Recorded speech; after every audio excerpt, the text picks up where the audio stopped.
Students, आज हम new chapter start करेंगे, climate and adaptation. How is the weather today? आज वेदर कैसा है? ये हॉट भी हो सकता है, कोल्ड हो सकता है, रेनी हो सकता है या सनी हो सकता है। वेदर कंडीशंस और फोरकास्ट जो हैं वेदर के, ये रोज़ ही आप न्यूज़पेपर में देखते होगे, टीवी पे भी आता है, इंटरनेट पे भी आसानी से मिल जाता है वेदर।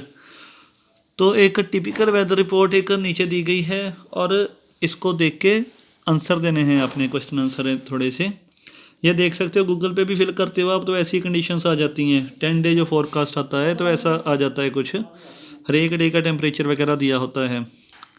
तो फर्स्ट इन्होंने क्वेश्चन पूछा है प्लेस कौन सा है, तो ये देख सकते हो बेंगलुरु कर्नाटका प्लेस है। डे कौन सा है? डे इन्होंने फर्स्ट दिया है, थर्सडे डे है, क्योंकि इसको स्क्वायर डब्बे में बंद किया है इसको। और टाइम फिर इन्होंने कहा है कि टाइम कितना है, तो 12 PM का टाइम है।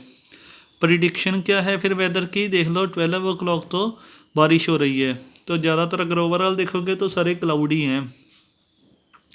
Maximum and minimum temperature day के कितने हैं, मैक्सिमम एंड मिनिमम टेम्परेचर, तो ये देख सकते हो आप 29 to 21। ये मैक्सिमम टेम्परेचर 29 है, मिनिमम जो है 21 है। विंड स्पीड इसमें क्या है डे पे, ये देख सकते हो स्टार्टिंग में ऊपर दिया हुआ है, विंड जो स्पीड है 34 km/h स्पीड है। ह्यूमिडिटी भी यहाँ पे दी हुई है 79%। फिर वेदर जो है ये हमें बताता है कि एटमॉस्फेयर में कौन से चेंजेस होने वाले हैं गिवन प्लेस पे, एक प्लेस पे और टाइम पे। जो वेदर होता है ये चेंज होता है थोड़े टाइम के लिए ही। जैसे जब आप उठते हो तो बड़े ब्राइट है, सनी डे है पूरा, और कई बार शाम को आते आते बड़ी हैवी रेन हो जाती है। तो वेदर तो एक छोटा टाइम पीरियड है बिल्कुल। जो क्लाइमेट है, क्लाइमेट वेदर कंडीशन रिप्रेजेंट करता है लॉन्ग पीरियड ऑफ टाइम के लिए, जैसे पूरा सीज़न वगैरह के लिए, 2-3 महीने के लिए। इस चैप्टर में हम वेदर, क्लाइमेट एंड फैक्टर्स पढ़ेंगे कि किस पे ये चीज़ें डिपेंड करती हैं, और जो एनिमल्स होते हैं कैसे अडेप्ट करते हैं कंडीशंस को अपने नेचुरल हैबिटेट में, कैसे रह पाते हैं वो, कौन कौन सी उनमें चीज़ें अपने आप आ जाती हैं। Students, next is weather and climate. जो एटमॉस्फेरिक कंडीशंस होंगी कि कैसी होंगी, टेम्परेचर कैसा होगा, humidity, rainfall, snow, cloud cover and wind at given place and time, एक गिवन प्लेस और टाइम पे ये सारी चीज़ें कैसी होंगी, उस चीज़ को बोल देंगे वेदर ऑफ द प्लेस। और एट दैट टाइम सिर्फ उसी टाइम का वेदर होगा। टेम्परेचर, ह्यूमिडिटी, ये सारी चीज़ें जो हैं ये वेदर के एलिमेंट्स हैं, और ये पूरा करेक्टरिस्टिक पैटर्न वेदर एलिमेंट्स का किसी भी प्लेस पे काफ़ी लंबे टाइम के लिए उसको बोलते हैं क्लाइमेट। जैसे पहले भी हमने पढ़ा था, जैसे वेदर है एक आवर का हो सकता है, एक दिन का हो सकता है, पर जो क्लाइमेट होता है ये सीज़न का होता है पूरा।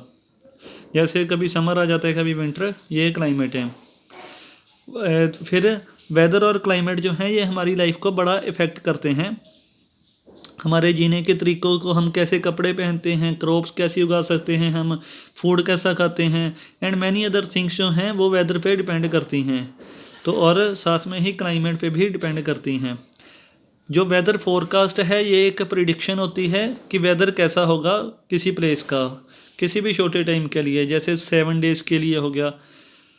तो वेदर फोरकास्ट करने का मतलब क्या होता है, ये सिर्फ वेदर के एलिमेंट जो हैं उसको देखते हैं, उसको देख के वेदर फोरकास्ट करते हैं। जैसे टेम्परेचर, ह्यूमिडिटी, इन सारे फैक्टर्स को देख के वेदर की फोरकास्ट करते रहते हैं रोज़ की रोज़। एक स्पेशल थर्मोमीटर जिसको मैक्सिमम मिनिमम थर्मोमीटर बोलते हैं, उसको यूज़ किया जाता है मैक्सिमम और मिनिमम टेम्परेचर को यूज़ करने के लिए। ये डायग्राम देख लो बना हुआ है, ऐसा होता है मैक्सिमम मिनिमम टेम्परेचर थर्मोमीटर। ये मैक्सिमम मिनिमम टेम्परेचर बताता रहता है हमें। जो रेनफॉल का अमाउंट है कि रेनफॉल कितनी होगी, वो एक रेन गॉज होता है, ये बताता है कि कितनी रेनफॉल हुई है किसी भी प्लेस पे। और जो ह्यूमिडिटी है इसको मेजर करने के लिए एक इंस्ट्रूमेंट होता है जिसको हाइड्रोमीटर बोलते हैं। जो क्लाइमेट है वो हमें बताता है यहाँ पे हम रह रहे होते हैं। जैसे फॉर एग्जांपल इन्होंने दी है दैट जून के मंथ में हमें होता है, मीडियम होता है वहाँ पे मौसम बेंगलुरु में, और जो ह्यूमिडिटी है वो कलकत्ता में इस टाइम पे ज़्यादा होती है, और काफ़ी ज़्यादा गर्मी जो है वो राजस्थान में होती है। लद्दाख वगैरह में काफ़ी कोल्ड होता है, ये सारा जून के मंथ में है। और रेनी होता है केरला के मंथ में। तो ये सारा जो है ये क्लाइमेट की एग्जांपल है, ये सीज़न ही है पूरा कि कैसा सीज़न होता है वहाँ पे चल रहा होता है। तो फैक्टर्स जो हैं फिर देखेंगे हम कौन कौन से फैक्टर जो अफेक्ट करते हैं क्लाइमेट को। फिर फर्स्ट है जो क्लाइमेट है ये सेम नहीं रहता पूरे टाइम के लिए, कभी ज़्यादा कोल्ड हो जाता है जैसे आइस वगैरह प्लेसेस में, और कहीं पे जो है वो बिल्कुल ही सूखा हो जाता है, तो गर्मी पड़ने लग जाती है जैसे यहाँ पे।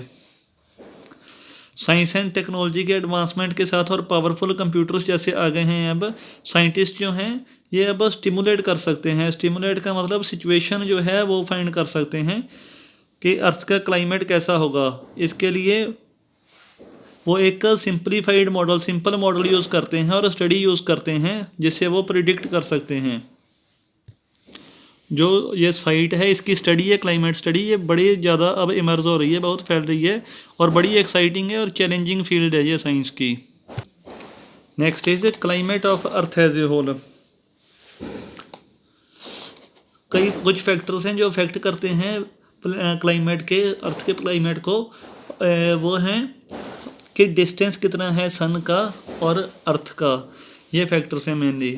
फर्स्ट आ गया डिस्टेंस फ्रॉम दी सन। सन जो है ये मेन सोर्स है एनर्जी का, ये एनर्जी जनरेट करता है क्योंकि इसमें न्यूक्लियर रिएक्शंस होती रहती हैं जिसमें कन्वर्जन होती रहती है। हाइड्रोजन जो है वो हीलियम में चेंज होती रहती है, और इस रिएक्शन के साथ ही जो टेम्परेचर है अर्थ के सन का वो करीब 5000 डिग्री सेल्सियस पहुंच जाता है। और जो इसकी कोर पे टेम्परेचर होता है, इसकी सतह पे टेम्परेचर होता है जो वो 15 मिलियन डिग्री तक पहुंच जाता है। तो ये इसको बहुत ज़्यादा गर्म बना देता है और काफ़ी चमकीला बना देता है। सन का जो डायमीटर है वो करीब 1.39 मिलियन किलोमीटर्स है। डायमीटर सर्कल का ऐसे होता है, जो सेंटर से लाइन पास कर रही है वो डायमीटर होता है। तो सन का डायमीटर देख सकते हो आप 1.39 मिलियन किलोमीटर है। अगर इसको कंपेयर किया जाए अर्थ के डायमीटर के साथ तो अर्थ का होता है 12,700 किलोमीटर। इसीलिए जो सन है वो बहुत ज़्यादा बड़ा है हमारी अर्थ से, और एक गर्म बॉल है पूरी जो गैसी से भरी हुई है। एनर्जी जो है सन से वो सारी डायरेक्शंस में फैल जाती है। अर्थ जो है ये करीब 149.6 मिलियन किलोमीटर दूर है सन से, तो काफ़ी छोटा पोर्शन जो है एनर्जी का वो यहाँ तक पहुँच पाता है। इसी से जो लाइफ है वो एग्जिस्ट कर रही है अर्थ पे। जो डिस्टेंस है अर्थ का सन से ये एक मेजर फैक्टर है जो फाइंड करता है कि अर्थ पे क्लाइमेट कैसा होगा।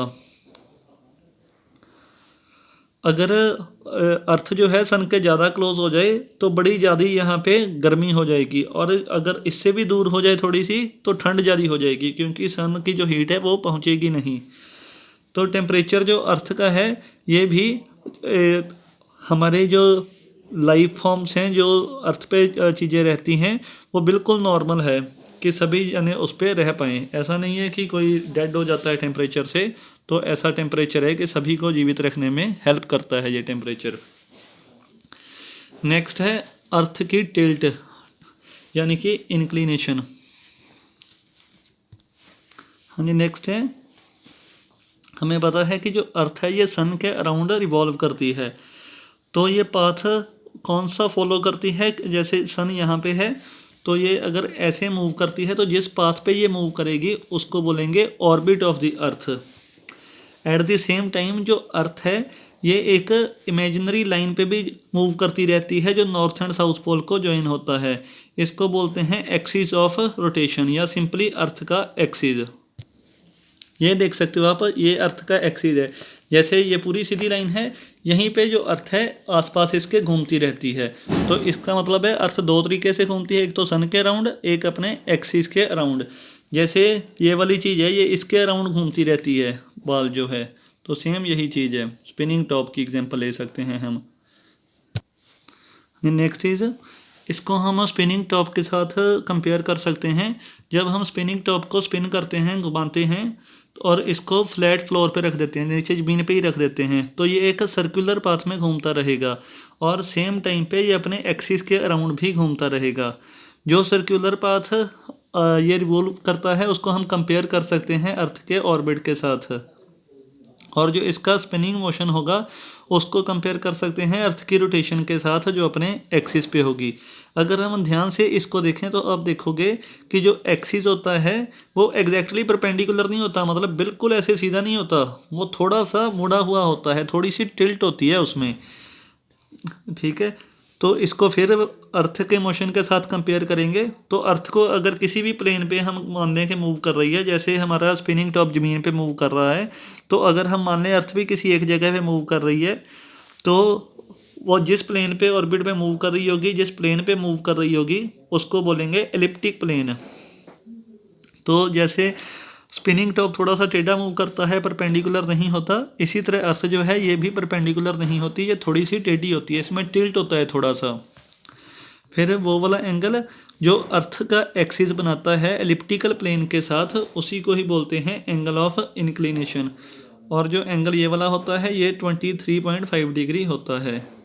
अगर अर्थ का एक्सिस पूरा परपेंडिकुलर हो जाए तो एंगल जो इंक्लिनेशन है वो बिल्कुल जीरो हो जाएगा। ये देख सकते हो आप, ये थोड़ा सा टेढ़ा है, तो एलिप्टिक प्लेन के साथ इसके साथ अर्थ का एंगल दिखा था तो वो आया था 23 डिग्री जो था। तो ये ध्यान देने वाली बात है कि इसी टिल्ट के कारण तो जो अर्थ पे सीजन्स होते हैं वो इसी के कारण होते हैं। फ्रॉम 21 मार्च टू 23 सितंबर जो नॉर्थ का हेमिस्फीयर होता है अब जो हाफ होगा अर्थ का, जैसे ये है, ये पूरा कंप्लीट स्फीयर है, अगर हाफ कर दें तो ये हेमिस्फीयर हो जाएगा, एक पार्ट इधर एक पार्ट इधर, ये दोनों ही हेमिस्फीयर हैं, फर्स्ट हेमिस्फीयर सेकंड हेमिस्फीयर। तो 21 मार्च से 23 सितंबर तक जो नॉर्थन हेमिस्फीयर है, नॉर्थ वाला हेमिस्फीयर जो है ये सन के पास होता है, तो इसीलिए यहाँ पे गर्मी होती है। तो साउथ हेमिस्फीयर से इसका ज़्यादा टेम्परेचर होगा। तो अगर नेक्स्ट हाफ में बिल्कुल अपोजिट हो जाएगा, जहाँ पे पहले गर्मी थी वहाँ पे ठंड आ जाएगी, जहाँ पे ठंड थी वहाँ पे गर्मी आ जाएगी। स्टूडेंट्स नेक्स्ट देख सकते हो अर्थ पे कैसा होता है मौसम वगैरह। ये देखो अर्थ मूव करती है ऐसे सन के राउंड और अपने एक्सिस, ये वाला एक्सिस है इसके राउंड भी मूव करती है। तो 21 मार्च को नॉर्थ वाला जो पार्ट होगा उसमें स्प्रिंग होगा और साउथ में ऑटम होगा। ऐसे ही ये सारा दिया हुआ है टेबल, आप देख सकते हो इजली, यहाँ पे पूरे सीज़न दिए हुए हैं कि कितनी डेट से कितनी डेट तक ऑटम और स्प्रिंग होता है। नेक्स्ट है सनराइज एंड सनसेट। जो डे की लेंथ होती है वो कैसे हम पता कर सकते हैं, सनराइज और सनसेट के बीच में कितना डिफरेंस है, उससे हमें डे की लेंथ का पता लग जाता है। जैसे सुबह अगर 6 बजे सूरज चढ़ता है और शाम को 6 बजे छुपता है तो ये पूरे 12 आवर्स हो जाते हैं, तो डे की लेंथ 12 होगी, फिर 12 आवर्स। ये सेम नहीं रहती पूरे साल, क्योंकि जो अर्थ के एरिया पे लाइट पड़ती है वो वेरी होती रहती है, चेंज होती रहती है, कई टाइम पे ज़्यादा लाइट पड़ती है, कई टाइम पे कम लाइट पड़ती है।